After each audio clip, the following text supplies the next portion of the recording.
Assalamualaikum warahmatullahi wabarakatuh. Saya Kristumita Putri. Di sini saya akan menampilkan sebuah video keterampilan mengajar sebagai pemenuhan tugas mata kuliah keterampilan mengajar.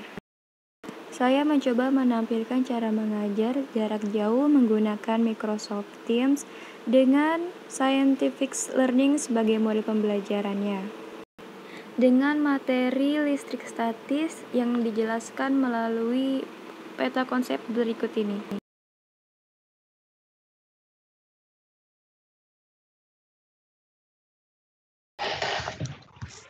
Oke, assalamualaikum anak-anak. Waalaikumsalam. Waalaikumsalam. Oke, gimana kabarnya di pagi yang alhamdulillah cerah ini? Walaupun di rumah masing-masing, bagaimana kabarnya? Baik, Bu. Alhamdulillah baik, ya. Alhamdulillah. Semoga selalu sehat ya di rumah. Baik, sebelum kita mulai belajar hari ini, sebaiknya kita berdoa terlebih dahulu ya, menurut kepercayaan masing-masing. Berdoa dimulai. Oke, selesai ya. Nah, sebelum mulai lagi kita belajar hari ini, Ibu absen dulu boleh ya? Di sini ada yang tidak masuk. Sepertinya ada 2 orang yang belum bisa masuk ya. Siapa aja ya? Ada Nia, Bu. Oh, Nia. Bagaimana kabarnya? Dia sakit atau izin? Izin, Bu. Walah. Nanti surat izinnya tolong berikan ke Ibu ya. Satu orang lagi siapa ya? Kukuh ya? Iya, Bu. Kalau Kukuh bagaimana kabarnya? Ada yang tahu? Nggak tahu, Bu. Oke, nanti Ibu yang hubungi ya Kukuh untuk mengetahui kabar Kukuh. Oke, baik. Untuk PR minggu lalu tentang listrik searah, apakah ada kesulitan? PR minggu lalu. Kalau sudah selesai semua, boleh dikumpulkan ya ke depan sini sebelum kita mulai belajarnya lagi. Baik, Bu. Oke, minggu ini kita masih berhubungan dengan listrik. Dan semoga hubungan kita dengan listrik akan baik-baik saja ya ke depannya. Jangan pusing-pusing ya kalian. Ya, Bu. Oke. Nah, hari ini kita akan belajar tentang listrik statis dengan subbab muatan listrik serta hukum Coulomb. Berbicara tentang listrik, namanya saja kita sudah tahu ya, listrik statis. Statis artinya diam. Apakah listrik itu bisa diam? Menurut kalian bagaimana? Bisa. Bisa, oke. Ada lagi pendapat yang lain? Terima kasih ya Iqbal atas pendapatnya. Oke. Tentang pelajaran di kimia, tentang atom. Bagaimana? Di struktur atom itu ada banyak ya. Ada proton, elektron, neutron, masih banyak lagi. Kali ini kita akan bahas tentang proton dan elektron saja yang memiliki muatan positif dan muatan negatif saja. Elektron yang bermuatan negatif dan proton yang bermuatan positif. Oke. Nomor atom adalah jumlah proton atau elektron dalam satu atom netral. Nah, ion positif atau proton yaitu atom yang kehilangan melepaskan satu atau lebih elektron. Sedangkan ion negatif yaitu atom yang kelebihan atau menerima satu atau lebih proton. Nah, bisa dilihat di gambar ini ya. Benda tidak bermuatan disebut benda netral. Maksudnya muatannya ini sama, muatan positif dan muatan negatifnya sama. Kemudian benda yang bermuatan negatif, maksudnya jumlah elektronnya lebih banyak dari jumlah proton. Benda ini disebut muatannya negatif. Dan sebaliknya, benda yang bermuatan positif berarti jumlah proton lebih banyak dari jumlah elektron. Sampai sini paham ya?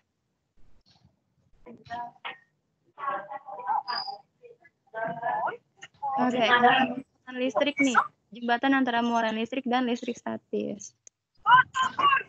Jumlah aljabar dari semua muatan listrik dalam setiap sistem tertentu adalah konstan. Maksudnya bagaimana? Seperti yang dijelaskan sebelumnya, listrik itu tidak diam, tidak bisa diam ya Iqbal. Dia tetap bergerak, dia selalu bergerak. Tapi diam yang di sini maksudnya adalah kumpulan muatan listrik dalam jumlah tertentu di suatu benda, tetapi tidak mengalir. Artinya statis. Di sini listrik tidak mengalir atau diam. Listrik statis adalah suatu kumpulan muatan listrik dalam jumlah tertentu yang tidak mengalir atau tetap. Atau definisi lain dari listrik statis, yaitu suatu fenomena kelistrikan yang dimana muatan listriknya tidak bergerak dan biasanya terdapat pada benda yang bermuatan listrik. Nah, ini salah satu gambar petir ya, salah satu fenomena kelistrikan. Kita lanjutkan ya. Dua benda bermuatan sejenis akan saling tolak-menolak. Dan dua benda bermuatan sejenis akan menarik. Nah, seperti ini. Ada dua buah muatan yang bagian atas. Itu ada positif dan positif. Muatannya sejenis kan, dia akan saling tolak-menolak. Nah, sedangkan gambar yang di bawahnya, muatan yang berlawanan, yaitu ada positif dan ada negatif, akan saling tarik-menarik. Muatan listrik pada benda, muatannya tidak berpindah.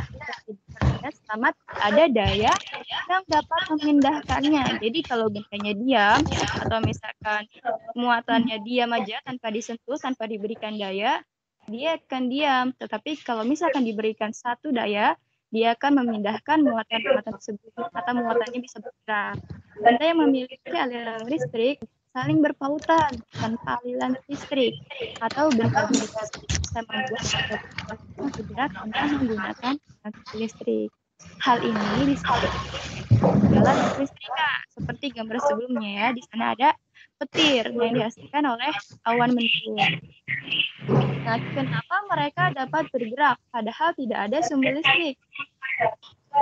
Ingat materi di awal tadi tentang atom? Seperti ini ya. Listrik statis terjadi karena adanya perpindahan elektron. Benda menjadi bermuatan karena elektronnya berpindah dari satu benda ke benda yang lain. Coba perhatikan kotak PPT ini. Kalau misalkan kotak kuning dan kotak biru ini yang sama-sama memiliki muatan, jika tidak didekatkan, tidak akan terjadi pergerakan antara muatan. Tetapi jika didekatkan, muatannya akan bergerak. Coba perhatikan gambar kotak yang bagian bawah itu. Ada pergerakan muatan ya, yang positifnya yang sebelumnya ada di bagian atas, dan kotak yang di bawah ini muatan positifnya di dekat muatan negatif yang kotak biru ya. Jelas kan ya? Ada yang ingin bertanya atau ada yang belum paham? Jelas, Bu. Oke, terima kasih. Nah, selanjutnya Ibu akan menampilkan satu gejala fenomena alam tentang kelistrikan. Nah, kalian pilih satu orang teman kalian untuk diajak berdiskusi. Satu kelompok terdiri dari 2 orang. Nanti diskusi akan dilakukan setelah kalian melihat video yang akan Ibu tampilkan. Diskusi melalui media chat ya, atau WA. Waktu diskusinya 3 menit ya. Yaitu tentang bagaimana awan terbentuk seperti gambar yang tadi ya. Coba perhatikan ya.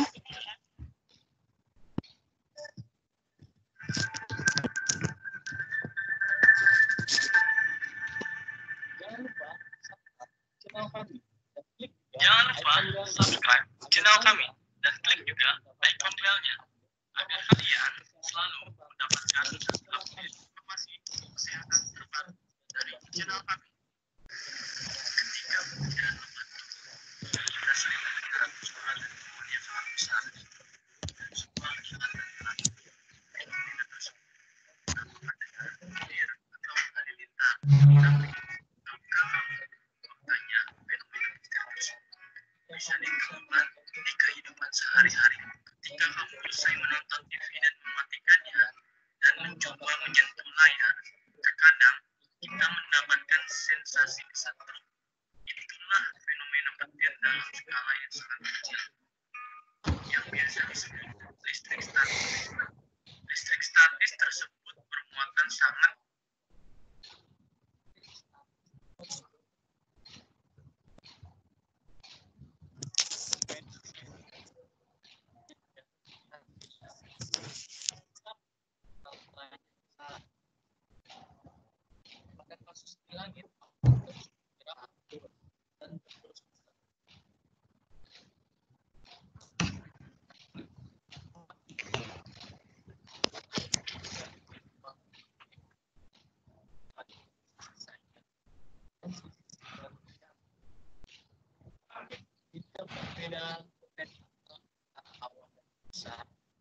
hal ini akan mengakibatkan terjadinya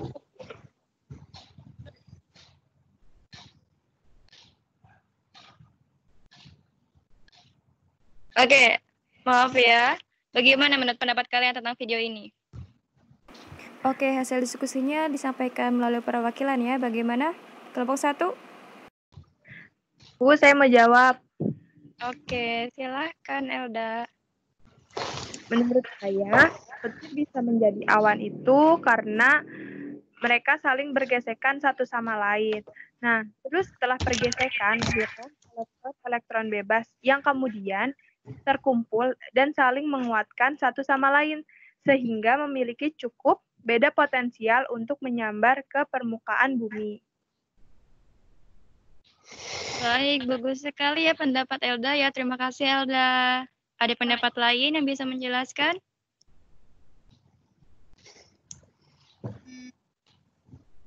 Oke, berarti penjelasan Elda sudah cukup bagus ya. Ada sebagai tambahan dan sebagai review, ada bahan-bahan dalam muatan listrik yang dibedakan menjadi dua, yaitu konduktor dan isolator. Dan ada bahan di antara keduanya, yaitu semikonduktor. Nah, konduktor di sini bahan yang dapat memindahkan muatan listrik. Nah, kalau misalkan dalam gambar ini contohnya tembaga ya sebagai konduktor atau penghantar listrik. Kemudian isolator itu bahan yang tidak dapat memindahkan muatan listrik. Nah, kalau misalkan dalam kehidupan sehari-hari kita ya, isolator itu sebagai pengaman ketika kita misalkan memegang kabel atau misalkan ketika kita memasak ya dengan menggunakan wajan, biasanya itu bagian gagangnya ada plastiknya ya atau isolator yang untuk membuat kita aman dari penghantaran panas ya. Kalau di sini penghantaran listrik, muatan listrik. Kemudian ada semikonduktor, itu material yang memiliki sifat di antara konduktor dan isolator. Ada sedikit praktikum kecil. Di sini bisa dilihat ya. Ada alat dan bahannya. Sebenarnya di sini praktikumnya sederhana. Kalian bisa menggunakan balon dengan kain wol, atau bisa menggunakan penggaris dengan rambut, kemudian nanti bisa menggunakan potongan kertas, atau bisa menggunakan sisir langsung dan menggunakan potongan kertas. Kalau misalkan kalian di rumah adanya menggunakan penggaris dan potongan kertas saja, itu juga sudah cukup bagus ya. Di sini cara kerjanya menyiapkan alat dan bahan yang akan digunakan dalam kegiatan ini. Jika kalian memilih penggaris dan potongan kertas, siapkan penggaris dan potongan kertas. Kemudian penggaris bisa digosokkan ke rambut atau misalkan kain wol. Kemudian agak lama digosoknya, kemudian penggarisnya bisa ditempelkan ke potongan-potongan kertas. Nah, kalian bisa lihat apa yang terjadi di sana. Di sini ada yang bisa mempraktekkan praktikum sederhana ini.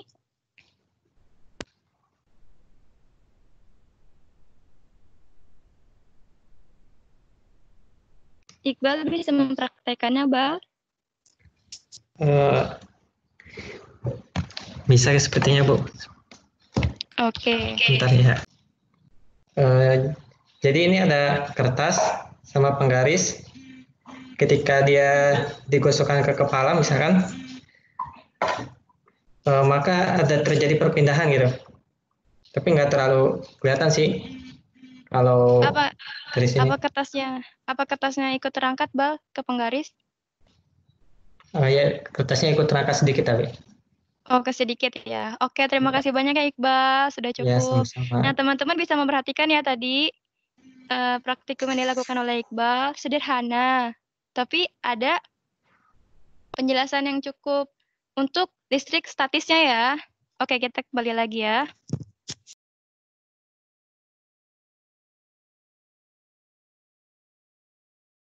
Apa yang terjadi pada potongan kertas di kegiatan yang Iqbal lakukan tadi? Ada yang bisa menjelaskan?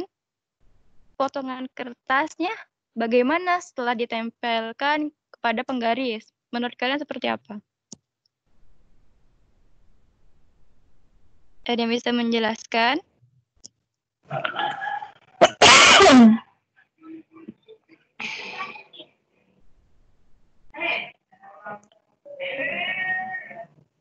Potongan kertas tadi sedikit terangkat ya di penggarisnya Iqbal ya, teman-teman ya. Iya, Bu. Oke. Mengapa hal tersebut bisa terjadi?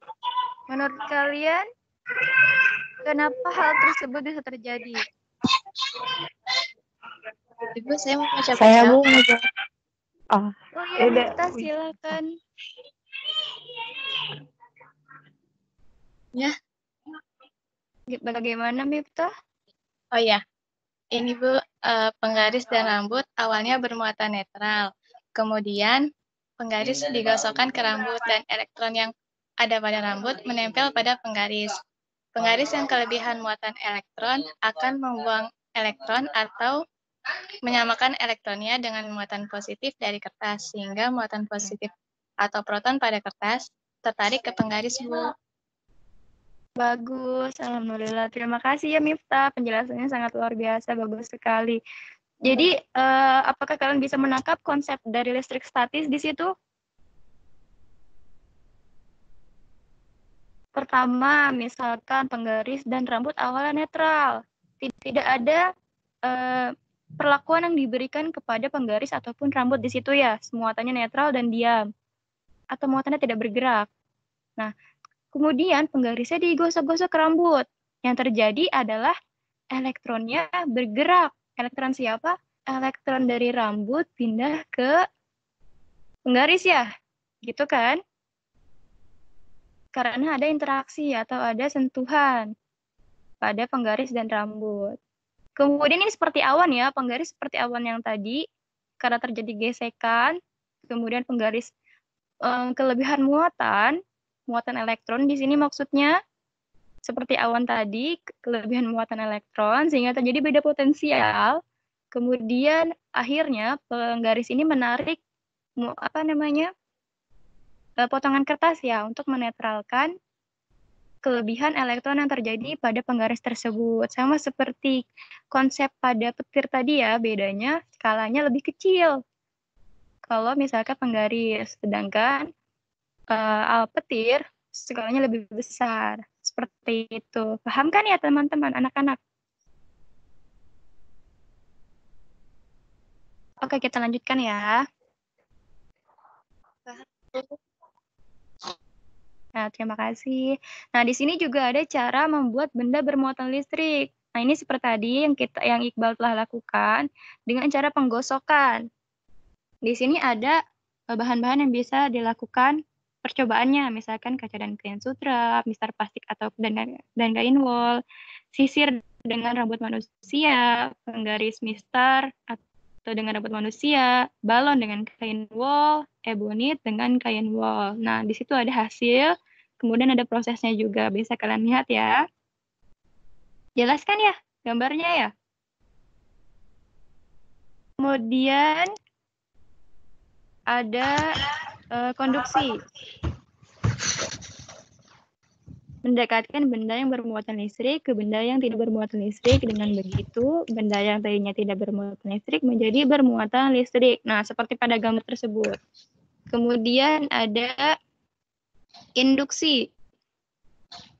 yaitu memisahkan muatan listrik di dalam suatu penghantar dengan mendekatkan benda ke penghantar yang dinamakan elektroskop. Seperti gambar, coba kalian bisa lihat gambarnya ya. Jelaskan ya gambarnya ya. Oke, kita Jelas. lanjutkan ya. Ya.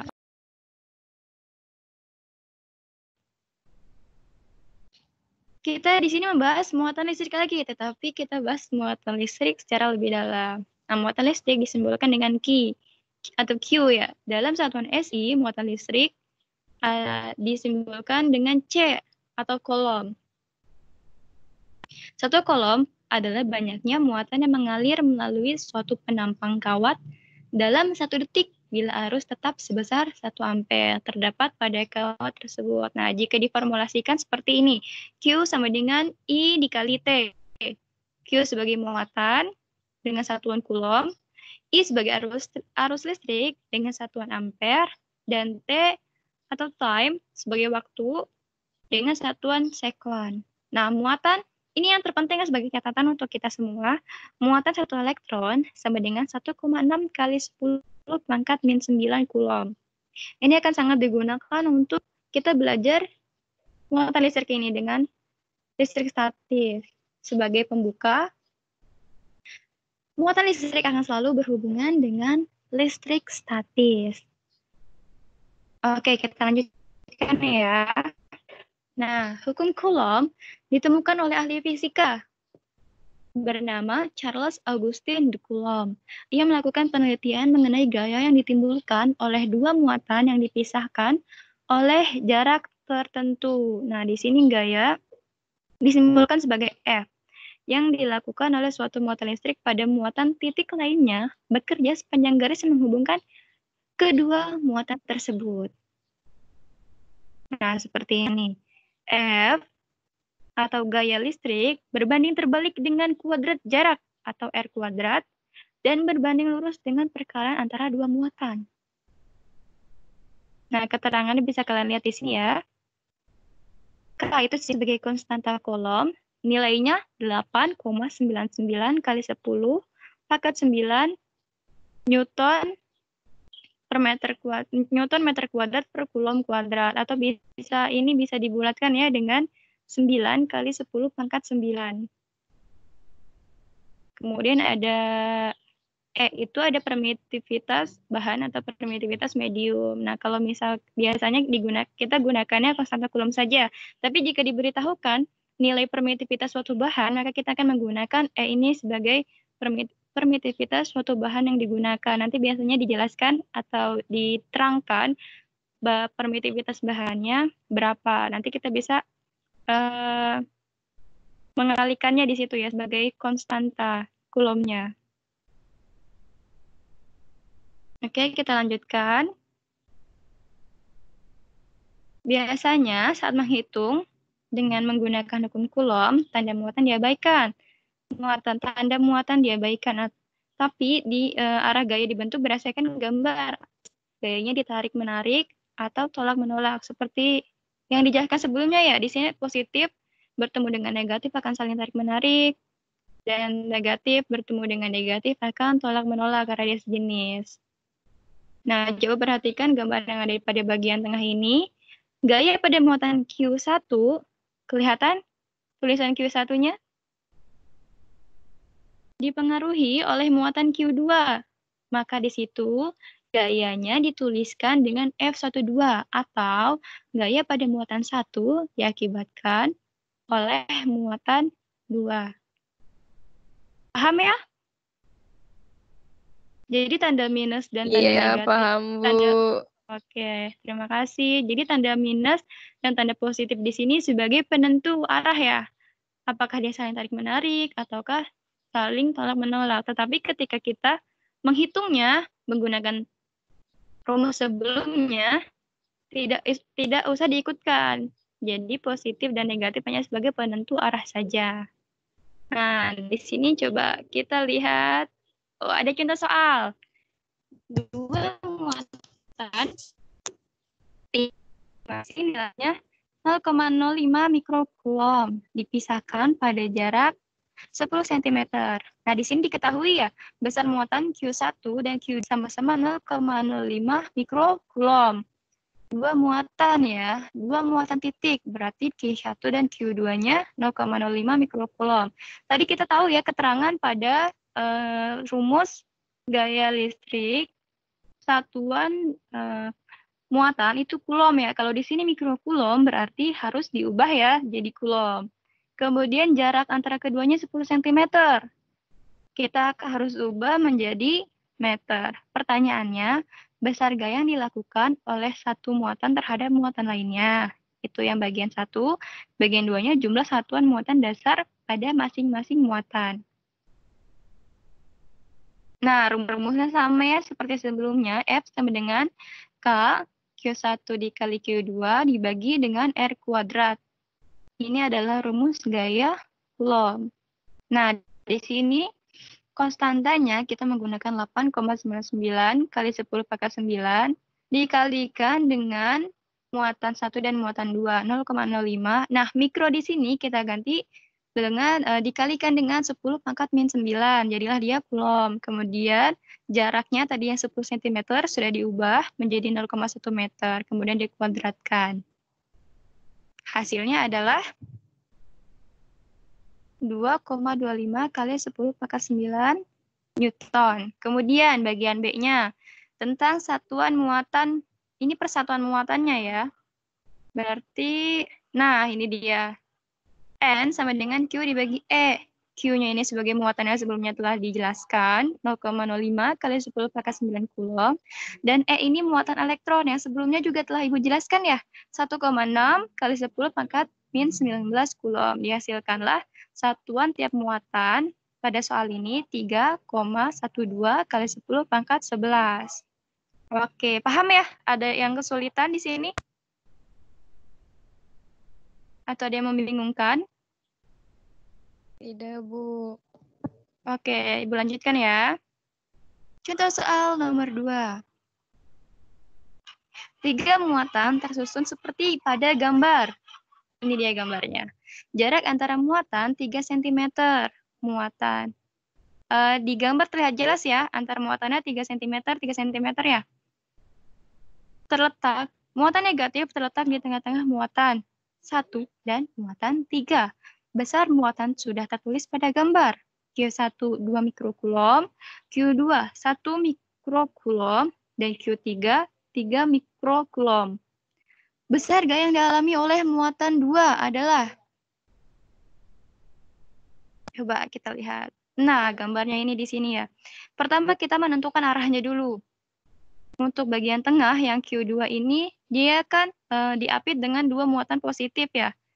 Berarti muatan negatif ini tertarik kepada muatan positif. Bisa perhatikan ya gambarnya yang panah hijau. Nah, gaya yang disebabkan di sini adalah gaya muatan 2. Coba perhatikan F23 di situ. Gaya pada muatan 2 yang diakibatkan oleh muatan 3. Maka ditulis F23. Jelas gambarnya terlihat? Halo? Kemudian F21. F2, gaya pada muatan 2 diakibatkan oleh muatan 1. Terlihat kan ya? Nah, karena di sini muatan Q3 itu lebih besar daripada muatan Q1, yaitu sebesar 3 Coulomb, sedangkan muatan Q1 2 mikrokulom. Jadi, gaya yang terjadi pada F2 adalah gaya yang terjadi pada F2 diakibatkan oleh muatan 3 dikurangi gaya yang terjadi pada muatan 2 diakibatkan oleh muatan 1. Rumusnya ditulis seperti ini ya, karena ada 2 titik. Sebelumnya, karena ada 3 titik ya, sebelumnya kan hanya ada 2 titik. Nah, seperti ditulisnya. Ada kebingungan sampai sini? Jadi, gaya yang dialami oleh muatan 2 itu diakibatkan oleh 2 muatan, yaitu muatan Q1 dan muatan Q3. Jadi, dibuatlah rumusnya seperti ini. Paham sampai sini? Paham, Bu. Paham, Bu. Oke, terima kasih. Lanjut lagi. Nah, F2.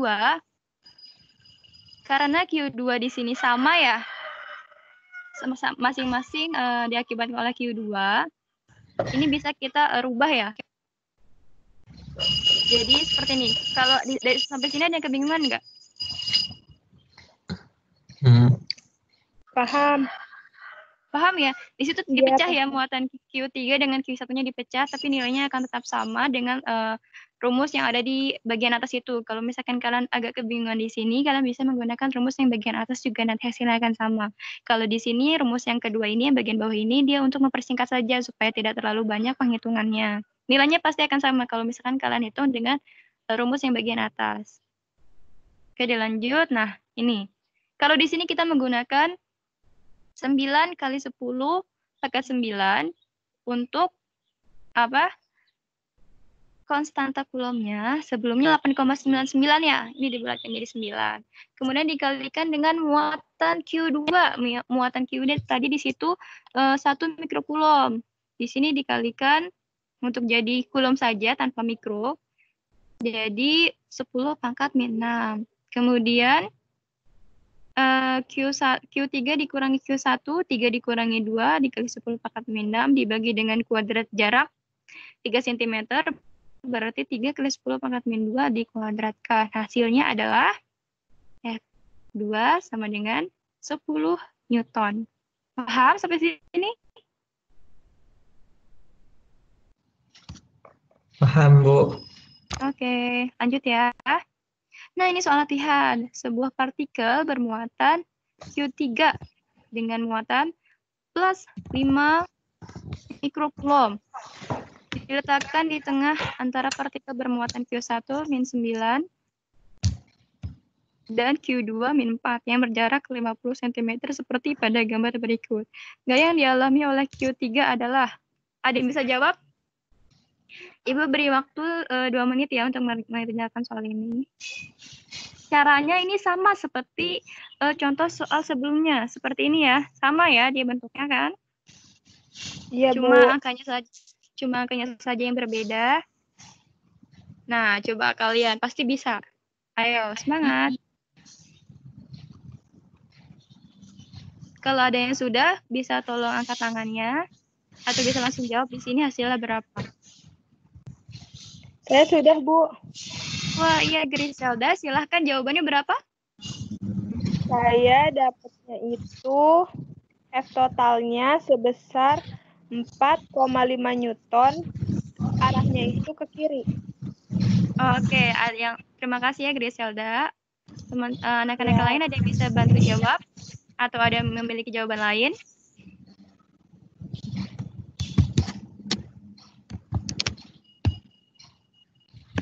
Oke, berarti kita langsung lihat jawabannya saja ya. Ini soal latihan. Coba lihat ke kotak yang merah itu ya, bagian bawah. Jawabannya 4,5 Newton dengan arah ke kiri. Jawaban Griselda tadi betul ya. Terima kasih Griselda atas bantuan jawabannya. Nah, caranya sama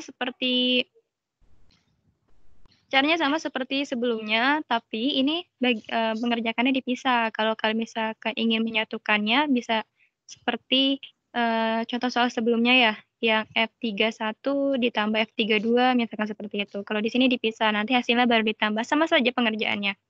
Hasilnya pun nanti akan sama. Oke, sampai sini ada yang ingin bertanya atau ada yang kesulitan tentang pelajaran hari ini? Tidak, Bu. Sudah paham. Oke, terima kasih ya.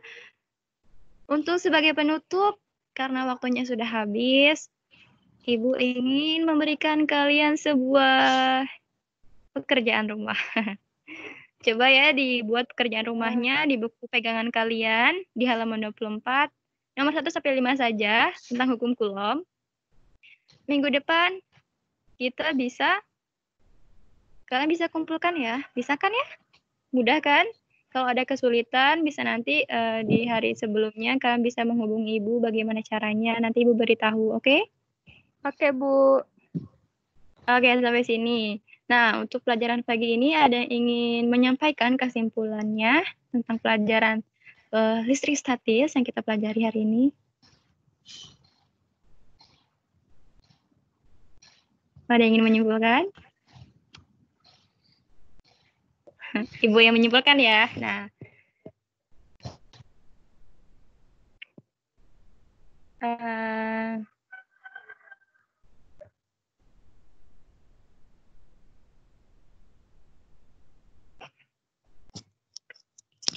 listrik statis ya bisa terjadi di benda-benda di sekitar kita. Sudah kalian lihat tadi ada misalkan TV gitu ya.